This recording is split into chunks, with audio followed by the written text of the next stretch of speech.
Morning all the student.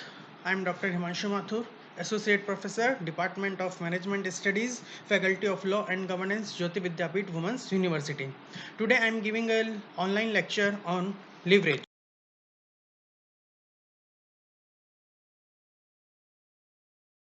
First of all, we start with the introduction of leverage. Benefit of loss on profit because of use of some fixed expenses. The term leverage is used in sense that a slight change in a sale amount in relatively higher change in profit if fixed costs remain the same. Basically जो leverage का concept है इन दो point के ऊपर ही base है. इन दो point को अगर आप समझ गए तो आप लिवरेज का कंसेप्ट समझ जाओगे. फर्स्ट पॉइंट क्या कह रहा है? Benefit of loss on profit because of use of some fixed expenses. Fixed expenses अगर देखा जाए तो हमारे लिए एक तरीके के लॉस है. क्यों? क्योंकि एक्सपेंसेस में हमें क्या करना पड़ता है? कैश का आउटफ्लो करना पड़ता है, हमारे पास से पैसा जाता है. तो लिवरेज में क्या होता है कि हम उस एक्सपेंसेस के थ्रू क्या करते हैं? प्रॉफिट अर्न करते हैं, बेनिफिट अर्न करते हैं. Benefit of loss on profit because of use of some fixed assets. उस फिक्स्ड एसेट्स को यूज में लेते हुए हम क्या करते हैं? प्रॉफिट अर्न करते हैं. The term leverage is used in sense that a slight change in sale result in relatively higher change in profit. Leverage में क्या होता है कि अगर आपकी सेल्स में थोड़ा सा भी चेंज आ गया तो आपके प्रॉफिट में रिलेटिवली हायर चेंजेस आएगा. बट शर्त यह है कि फिक्स कॉस्ट क्या रहनी चाहिए? सेम रहनी चाहिए. इन दोनों पॉइंट को मैं एक एग्जांपल से समझाता हूँ. फॉर एग्जांपल, एक पर्सन है जिसको एक इलेक्ट्रॉनिक की शॉप खोलनी है. अब उसके पास पैसे नहीं है तो उसने बैंक से जाके लोन लिया. तो उसके एक बैंक की ईएमआई आएगी. ये उसका फिक्स्ड एक्सपेंसेस हो गया. चाहे उसके शॉप में सेल हो या ना हो, ईएमआई तो फिल करनी ही करनी है, बढ़नी ही बढ़नी है. अब वो क्या करेगा? एक शॉप रेंट पे लेगा. तो चाहे सेल हो या नहीं हो, उसको तो रेंट देना ही देना है.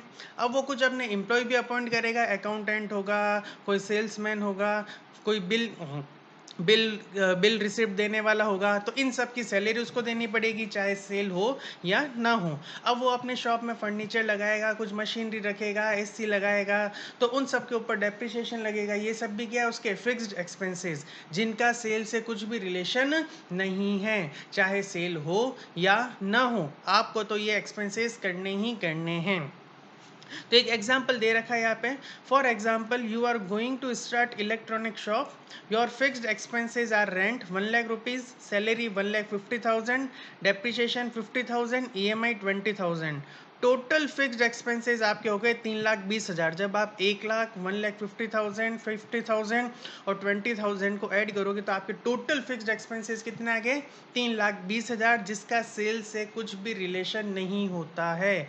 सेल 0 हो, 1 करोड़ हो, 10 लाख हो, ये हमेशा 3,20,000 ही रहेंगे.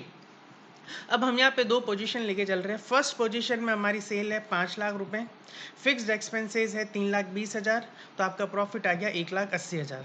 अब सेकंड पोजीशन में लेके चलता हूँ. दिवाली का सीजन आया, फेस्टिवल सीजन आया, तो मेरी सेल 5 लाख से बढ़ के कितनी हो गई? 8 लाख. पर मेरे फिक्स्ड एक्सपेंसेस यहाँ पे क्या रहेंगे? सेम ही रहेंगे. बैंक वाले मुझे ये नहीं कह सकते दिवाली का सीजन है तो आप हमारी ईएमआई बढ़ाओ. शॉप वाला मुझे ये नहीं कह सकता ओनर कि आप रेंट बढ़ाओ. तो मेरे फिक्स्ड एक्सपेंसेस क्या रहेंगे? यहाँ पे सेम ही रहेंगे, 3,20,000. तो मेरे यहाँ पे प्रॉफिट कितने का हो गया? 4,80,000. तो अब यहाँ पे आप देखोगे सेल 5 लाख से 8 लाख हुई तो कितने परसेंट चेंज आया? 60%. और प्रॉफिट में 1,80,000 से कितना हो गया? 4,80,000. तो कितना परसेंट चेंज आया? 166.66%. तो इस एग्जाम्पल से दोनों पॉइंट कवर हो रहे हैं कि हमारी फिक्स कॉस्ट कांस्टेंट थी, सेम थी दोनों ही पोजीशन में. तो सेल्स में चेंज आने के कारण हमारे प्रॉफिट में हायर लेवल परसेंटेज से चेंज आया है. ये क्यों आया है? क्योंकि हमने क्या किया? फिक्स कॉस्ट का यूज किया. फिक्स कॉस्ट कांस्टेंट रही, फिक्स कॉस्ट बढ़ी नहीं, जिस कारण से हमारे प्रॉफिट में इंक्रीज हुआ है. अगर फिक्स कॉस्ट भी बढ़ जाती तो हमारा प्रॉफिट इंक्रीज नहीं होता. इनकम यहाँ पे बढ़ी है और एक्सपेंसेस सेम है, इसीलिए हमारे को क्या हुआ है? प्रॉफिट हुआ है. तो ये क्या कहलाता है? आपका concept leverage.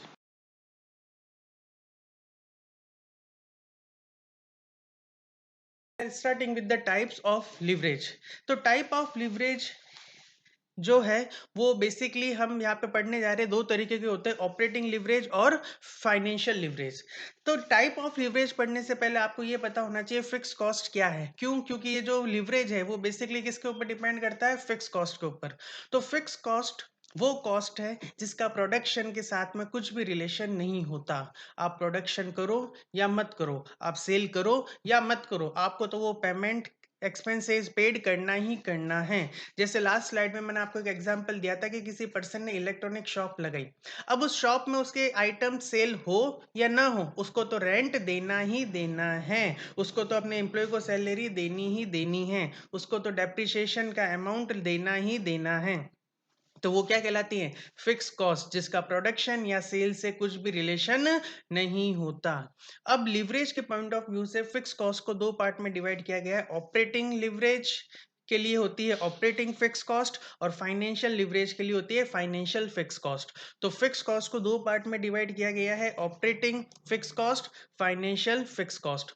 Operating fix cost वो कॉस्ट है जो हमारे बिजनेस को चलाने के लिए पेड की जाती है।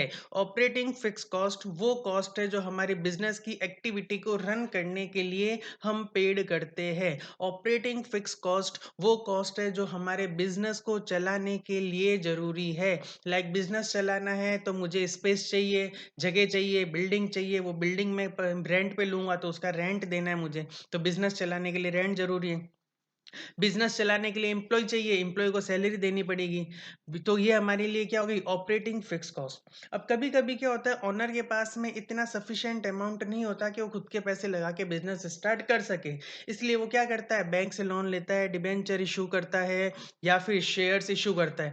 तो इन लॉन्ग टर्म फंड के ऊपर जो भी कंपनी इंटरेस्ट या डिविडेंड का पेड पेमेंट कर रही है वो किस में आती है? आपके फाइनेंशियल फिक्स कॉस्ट में आती है। तो लिवरेज के पॉइंट ऑफ व्यू से फिक्स कॉस्ट को दो पार्ट में डिवाइड किया गया है, operating fix cost and financial fix cost.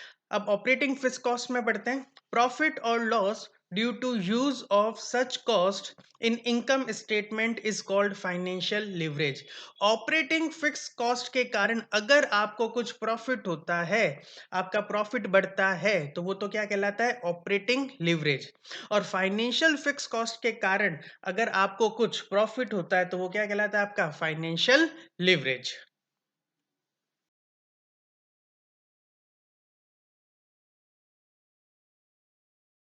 Next हम स्टार्ट कर रहे हैं इनकम स्टेटमेंट।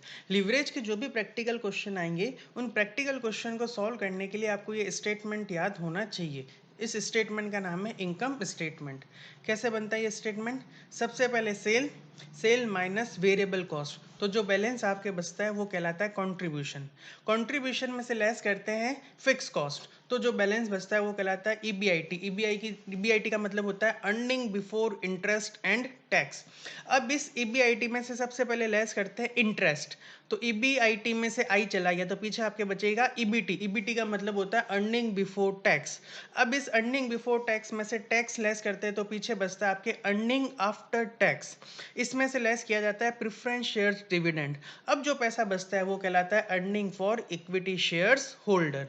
तो ये स्टेटमेंट आपको याद करना है ताकि आप लिवरेज के क्वेश्चन सॉल्व कर सको।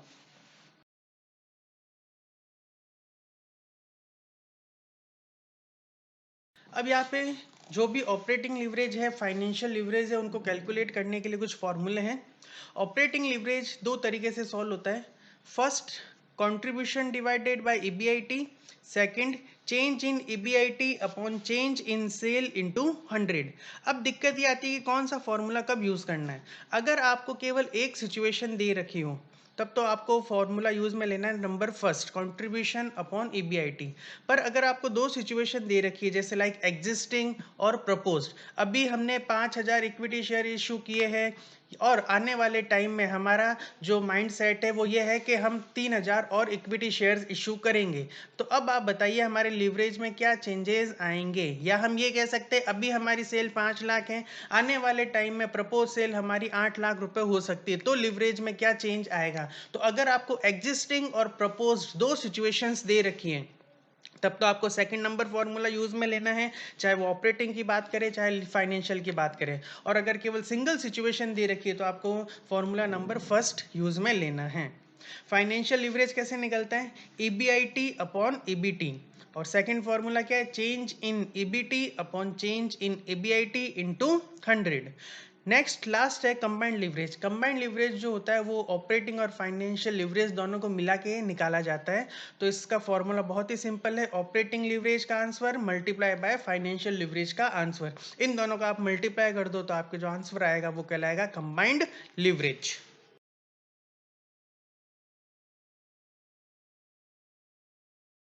मैंने ये एग्जाम्पल ले रहे कि एक कंपनी है जो एक प्रोडक्ट एक यूनिट 5 रुपये में सेल करती है। उसके ऊपर जो वेरिएबल कॉस्ट है वो 3 रुपये पर यूनिट है और जो फिक्स कॉस्ट है वो 10,000 रुपये पर ईयर है। अभी प्रेजेंटली कंपनी 20,000 यूनिट सेल कर रही है। अब कंपनी आपसे ये पूछ रही है कि अगर मैं यूनिट जो मैं सेल कर रही हूँ अगर उसको 25% से बढ़ा दूँ या 25% से कम कर दूँ तो मेरे प्रॉफिट पे क्या इम्पैक्ट आएगा। तो यहाँ पे आपके पास में दो सिचुएशन हुई, एग्जिस्टिंग सिचुएशन, प्रपोज 1 जिसमें हमें 25% से सेल बढ़ानी है, प्रपोज 2 जिसमें 25% से सेल कम करनी है। तो अभी हम एग्जिस्टिंग सेल कर रहे हैं 20,000 यूनिट की, 25% से बढ़ाएंगे तो हमारी टोटल सेल हो जाएगी 25,000 यूनिट और 25% से कम करेंगे तो हमारी सेल हो जाएगी 15,000 यूनिट। क्यों, क्योंकि 20,000 का 25% होता है 5,000, तो 5,000 एक जगह बढ़ाना है और 5,000 एक जगह कम करना है। सेलिंग प्राइस पर यूनिट है 5 रुपये, तो एग्जिस्टिंग में 20,000 इंटू 5, प्रपोज 1 में 25,000 इंटू 5, प्रपोज 2 में 15,000 इंटू 5। तो आपकी अमाउंट आ जाएगा 1,25,000 और 75,000। Variable cost 3 rupees per unit है, तो वेरिएबल कॉस्ट आ जाएगी 20,000 इंटू 3, 25,000 इंटू 3, 15,000 इंटू 3। तो आपकी कॉन्ट्रीब्यूशन आएगा sale minus variable cost 40,000, 50,000, 30,000। Fix cost तीनों में सेम रहेगी 10,000, 10,000, 10,000। क्यों, क्योंकि फिक्स कॉस्ट का आउटपुट से प्रोडक्शन से कुछ भी रिलेशन नहीं होता है, तो तीनों में 10,000, 10,000, 10,000। तो कंट्रीब्यूशन माइनस फिक्स कॉस्ट तो आपका आ जाएगा ईबीआईटी, तो 40,000 माइनस 10,000, 50,000 माइनस 10,000, 30,000 माइनस 10,000, तो 30,000, 40,000 और 20,000 आपका ईबीआईटी। अब हम यहाँ पे निकालेंगे ऑपरेटिंग लिवरेज। ऑपरेटिंग लिवरेज कैसे निकलता है, कौन सा फॉर्मूला लगेगा यहाँ पे, सेकंड नंबर फॉर्मूला। क्यों, क्योंकि यहाँ पे आपको दो सिचुएशन दे रखी है, एग्जिस्टिंग और प्रपोज्ड। तो फॉर्मूला कैसे निकलेगा, change in EBIT upon change in sale into 100। EBIT existing है आपके 30,000, प्रपोज्ड 1 में है 40,000, मतलब 10,000 रुपये का positive change.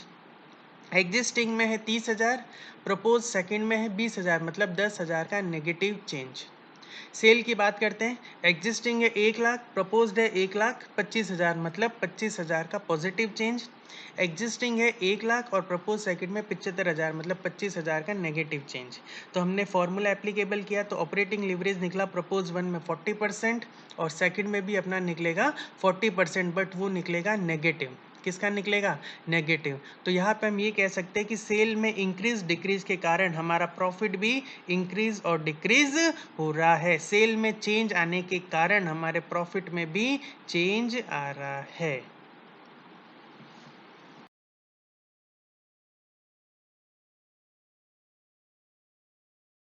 We take a next example. OneUp Limited has equity share capital of rupees 5 lakh divided into shares of 100 each. एक OneUp Limited करके company है जिसके 5 लाख रुपए की इक्विटी शेयर कैपिटल है और 100 रुपए का एक शेयर है। It wishes to raise further ₹3 lakh for the expansion cum modernisation scheme. अब एक कंपनी है, ये एक्सपांशन करना चाहती है, मॉडर्नाइजेशन करना चाहती है, जिसके लिए इसको 3 लाख रुपए की और ज़रूरत है। अब इसके पास में क्या क्या ऑप्शन है, the company plans the following financing alternative bye issuing equity share only. कि जो 3 लाख रुपए है या तो मैं पूरे के पूरे इक्विटी शेयर्स के थ्रू लेके आ जाऊँ।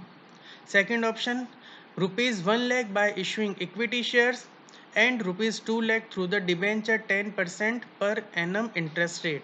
अब सेकंड ऑप्शन ये है 1 लाख रुपए इक्विटी शेयर के थ्रू लिया है, बाकी के जो 2 लाख रुपए बचे उसके लिए वो डिबेंचर इशू करे और डिबेंचर पे 10% का इंटरेस्ट देना पड़ेगा। थर्ड ऑप्शन है by issuing debenture only at 10% per annum. Third option इसके पास में है कि 3 लाख रुपए मैं सारे के सारे डिबेंचर इशू करके लेके आऊँ और उन डिबेंचर पे 10% इंटरेस्ट देना पड़ेगा। और फोर्थ ऑप्शन है 1 lakh bye issuing equity share, 2 lakh bye issuing 8% preference shares.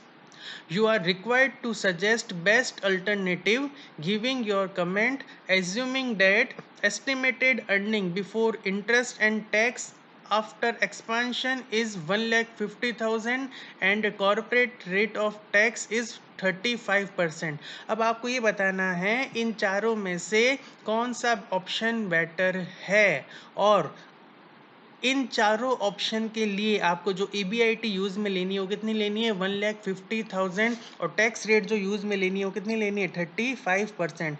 अब इन चारों में से बेटर कौन है ये हमें कैसे पता चलेगा, तो हम देखेंगे EPS के थ्रू, अर्निंग पर शेयर, कि इक्विटी शेयर होल्डर जो है उसको एक शेयर पे कितने रुपए मिल रहे हैं।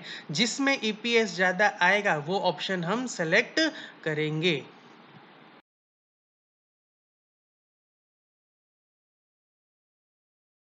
जो क्वेश्चन है वो डिपेंड करता है ईपीएस के ऊपर। ईपीएस कैसे कैलकुलेट होता है, earning available for equity share holder divided by number of equity shares. Earning available for equity share holder कैसे निकलता है, उसके लिए हमें इनकम स्टेटमेंट बनाना पड़ता है जो मैं आपको बता चुका हूँ। सेल्स माइनस वेरिएबल कॉस्ट तो आता है contribution, contribution minus fix cost तो आपके आता है EBIT, EBIT माइनस इंटरेस्ट तो आता है EBT, EBT माइनस टैक्स तो आपके आता है EAT, EAT minus preference share dividend तो आता है आपके earning available for equity share holder. अब यहाँ पे क्वेश्चन में आपको EBIT गिवन है तो हम डायरेक्टली हमारा स्टेटमेंट EBIT से स्टार्ट करेंगे। अब सबसे पहले हम देखते हैं हमारे पास में 4 ऑप्शन है। एक कंपनी है जिसकी अभी प्रेजेंट एग्जिस्टिंग कैपिटल स्ट्रक्चर है वो 5 लाख रुपए का है जो टोटली इक्विटी शेयर से बना हुआ है। तो आप सबसे पहले देखेंगे existing equity shares of 100 each, 5 lakh 5 lakh 5 lakh 5 lakh. अब कंपनी 3 लाख रुपए और लाना चाहती है। 3 लाख रुपए लाने के लिए उसके पास में टोटल 4 तरीके के ऑप्शन है। पहला ऑप्शन क्या कह रहा है कि 3 लाख रुपए में नए इक्विटी शेयर इशू करके लेके आ जाऊं। तो फर्स्ट प्लान में आप देखोगे new equity share of 100 each 3 lakh रुपए। सेकंड प्लान में वो क्या कह रही है 1 लाख रुपए तो इक्विटी शेयर से लाऊं, 2 लाख रुपए डिबेंचर से लाऊं। तो 1 लाख रुपए इक्विटी शेयर्स में लिख दिए, 2 लाख डिबेंचर में लिख दिए। थर्ड ऑप्शन में कह रही है कि 3 लाख रुपए में डिबेंचर से लेके आ जाऊं। तो 3 लाख रुपए अपने 10% डिबेंचर में लिख दिए। फोर्थ ऑप्शन में कह रही है कि 1 लाख रुपए इक्विटी शेयर से लाऊं और 2 लाख रुपए प्रेफरेंस शेयर से लेके आऊं। तो ये आपका कैपिटल स्ट्रक्चर बना हर एक अलग अलग प्लान का। अब अपन हर प्लान का EPS कैलकुलेट करते हैं। सबसे पहले तो EBIT आपने चारों ऑप्शन में लिख दिया, क्यों, क्योंकि ये सेम रहेगा। EBIT में से लेस करते हैं इंटरेस्ट, तो इंटरेस्ट किसके ऊपर दिया जाएगा, डिबेंचर के ऊपर। तो फर्स्ट ऑप्शन में आपके पास डिबेंचर है नहीं तो इंटरेस्ट जाएगा नहीं। सेकंड ऑप्शन में आपके पास डिबेंचर है कितने 2 लाख रुपए के, और इंटरेस्ट कितना देना है 10%, तो 2 लाख का 10% हो गया 20,000, तो इंटरेस्ट ऑन डिबेंचर आ गया 20,000। थर्ड ऑप्शन में आपके पास में डिबेंचर है 3 लाख के, तो 3 लाख का 10% हो गया 30,000। और फोर्थ ऑप्शन में डिबेंचर है नहीं तो इंटरेस्ट आएगा नहीं। तो अब आपके बचेगा अर्निंग बिफोर टैक्स 1,50,000, 130, 120 और 1,50,000। EBT में से लेस करते हैं टैक्स, टैक्स है 35%। तो चारों EBT का आपको क्या करना है, टैक्स 35% लेस करना है। 1,50,000 का 35%, 1,30,000 का 35%, 1,20,000 का 35% और 1,50,000 का 35%। तो आपके बैलेंस बचेगा अर्निंग आफ्टर टैक्स 97,500, 84,500, 78,000 और 97,500। इसमें से लेस करते हैं प्रेफरेंस शेयर्स डिविडेंड। तो प्रेफरेंस शेयर डिविडेंड आप देखोगे तो केवल फोर्थ ऑप्शन में मिल रहा है जहां पे हम 2 लाख रुपए प्रेफरेंस शेयर इशू करके लेके आ रहे हैं। तो प्रेफरेंस शेयर डिविडेंड कितना है 8% और अमाउंट कितना है 2 लाख, तो 2 लाख का 8% कितना हो गया 16,000। तो केवल फोर्थ ऑप्शन में 16,000 रुपए लेस होंगे तो आपके बैलेंस बच जाएगा earning available to equity shares holder 97,500, 84,500, 78,000 और 81,500। तो earning available for equity share holder आ गई। Number of equity shares first option में कितने हैं कि आपके 5 लाख के इक्विटी शेयर और 3 लाख की न्यू इक्विटी शेयर कैपिटल, तो टोटल कैपिटल हो गई 8 लाख की। और एक शेयर कितने का है 100 रुपए का, तो 8 लाख डिवाइडेड बाय 100, तो नंबर ऑफ इक्विटी शेयर हो गए 8,000। प्लान सेकंड में टोटल इक्विटी शेयर कैपिटल है 6 लाख की, और एक शेयर है 100 रुपए का, तो नंबर ऑफ इक्विटी शेयर हो गए 6000। प्लान थर्ड में केवल 5 लाख रुपए की इक्विटी शेयर कैपिटल है और एक शेयर है 100 रुपए का, तो आपके नंबर ऑफ इक्विटी शेयर्स हो गए 5000। प्लान फोर में टोटल इक्विटी शेयर कैपिटल है 6 लाख की और एक शेयर है 100 रुपए का, तो नंबर ऑफ शेयर्स हो गए आपके 6000। तो 97,500 डिवाइडेड बाय 8000, तो आपके ईपीएस आ गया 12.19। सेकंड ऑप्शन में आ रहा है 14.08, थर्ड ऑप्शन में आ रहा है 15.60 और फोर्थ ऑप्शन में आ रहा है 13.58। तो सबसे ज्यादा ईपीएस जो आ रहा है वो आ रहा है आपके थर्ड ऑप्शन में। तो यहाँ पे हम जो ऑप्शन सेलेक्ट करेंगे वो करेंगे ऑप्शन थर्ड, के 3 लाख रुपए हमें कहाँ से लाने चाहिए, डिबेंचर इशू करके लाने चाहिए।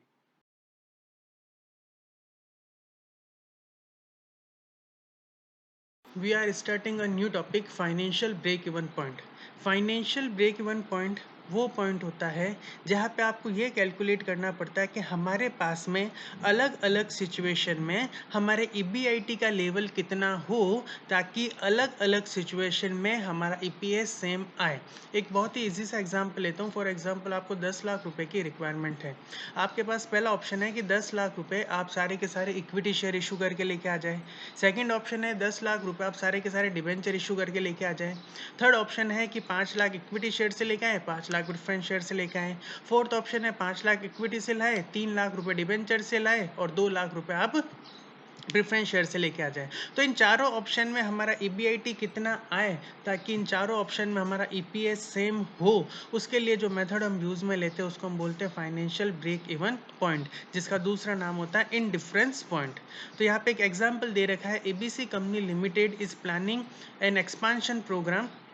It requires rupees 20 lakh of external financing for which it is considering two alternative। एक ABC कंपनी लिमिटेड है जिसको 20 लाख रुपए की रिक्वायरमेंट है और उसके पास में दो ऑप्शन है 20 लाख रुपए एक्वायर करने के।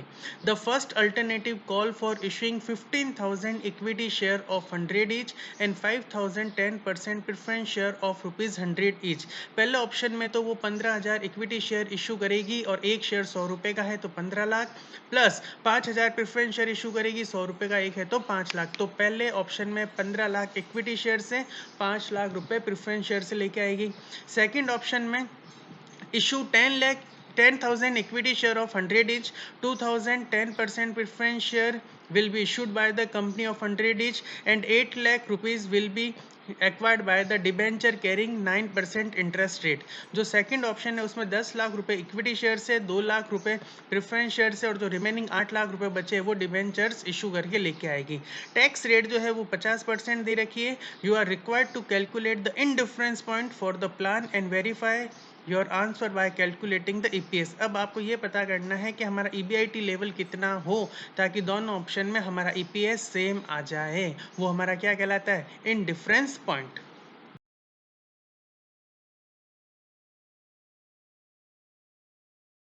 We start with the solution. First of all, for calculating the indifference point, we have to use the following formula: x minus I 1 minus t minus P D divided by number of equity share in option 1। ये formula उतनी बार लिखा जाएगा जितने आपके पास में option हैं। तो यहाँ पे क्वेश्चन में आपके पास में दो ऑप्शन है इसलिए फॉर्मूला 2 बार लिखा गया है। सिर्फ चेंज क्या आएगा, number of equity share in option 1, number of equity share in option 2। अब यहाँ पे सबसे पहले हम number of equity shares calculate करते हैं। तो ऑप्शन 1 में जो 20 लाख रुपए है वो मैं किस तरीके से लेके आ रहा हूँ कि 15 लाख तो इक्विटी शेयर से, 5 लाख प्रेफरेंस शेयर से और एक शेयर है 100 रुपए का। तो नंबर ऑफ इक्विटी शेयर कितने हो गए, 15,000 के 15 lakh divided by 100, 15,000। Option second में इक्विटी शेयर से कितने रुपए लेके आ रहा हूँ, 10 लाख। एक शेयर कितने का है, 100 रुपए का। तो नंबर ऑफ शेयर्स कितने हो गए, 10,000। तो number of equity share in option 1 15,000, number of equity share in option 2 10,000। X का मतलब होता है फॉर्मूले में ईबीआईटी जो हमें कैलकुलेट करना है, इसलिए एक्स तो हम सेम ही रखेंगे। माइनस आई, आई का मतलब होता है इंटरेस्ट। तो ऑप्शन 1 में कहीं पे भी डिबेंचर गिवन नहीं है। इंटरेस्ट किसको दिया जाता है, डिबेंचर को। डिविडेंड किसको दिया जाता है, प्रेफरेंस शेयर्स को एंड इक्विटी शेयर्स को। तो ऑप्शन 1 में डिबेंचर कहीं पे भी नहीं है तो x माइनस आई 0। तो यहाँ पे हमने लिखा केवल x। One minus T, T का मतलब होता है टैक्स रेट, टैक्स रेट आपको क्वेश्चन में गिवन है 0.50, माइनस पीडी, पीडी का मतलब होता है प्रेफरेंस शेयर्स डिविडेंड। तो फर्स्ट ऑप्शन में प्रेफरेंस शेयर है 5 लाख के, डिविडेंड देना है 10%, तो 5 लाख का 10% हुआ 50,000 divided by 15,000 equals to, second option में एक्स ईबीआईटी सेम रखना है, माइनस आई का मतलब होता है इंटरेस्ट। अब आप देखो ऑप्शन 1 में आपके पास में डिबेंचर कुछ भी नहीं थे, ऑप्शन 2 में 8 लाख के डिबेंचर है और 9% इंटरेस्ट है, तो 8 लाख का 9% हो गया 72,000। One minus T, one minus 0.50, P D option second में आपके पास प्रेफरेंस शेयर है 2 लाख के, तो 2 लाख का 10% होता है 20,000, तो पीडी आ गया आपके 20,000 रुपए। अब जब आप इसको सॉल्व करोगे तो आपका आंसर आएगा 1,36,000। इसका मतलब अगर दोनों ऑप्शन में आपके ईबीआईटी 1,36,000 हो तो दोनों ऑप्शन में आपके ईपीएस का लेवल सेम आएगा।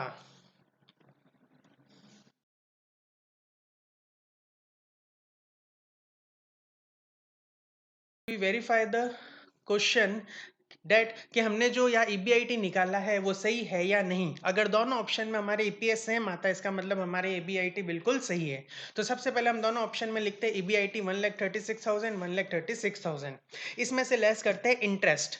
इंटरेस्ट फर्स्ट ऑप्शन में डिबेंचर गिवन नहीं थे तो इंटरेस्ट लगेगा नहीं, सेकेंड ऑप्शन में इंटरेस्ट थे, इंटरेस्ट लगेगा कितने का 72,000 का। क्यों? क्योंकि 8 लाख के डिबेंचर है, 9% इंटरेस्ट है, तो 8 लाख का 9% 72,000, तो ईबीटी बचा 1,36,000।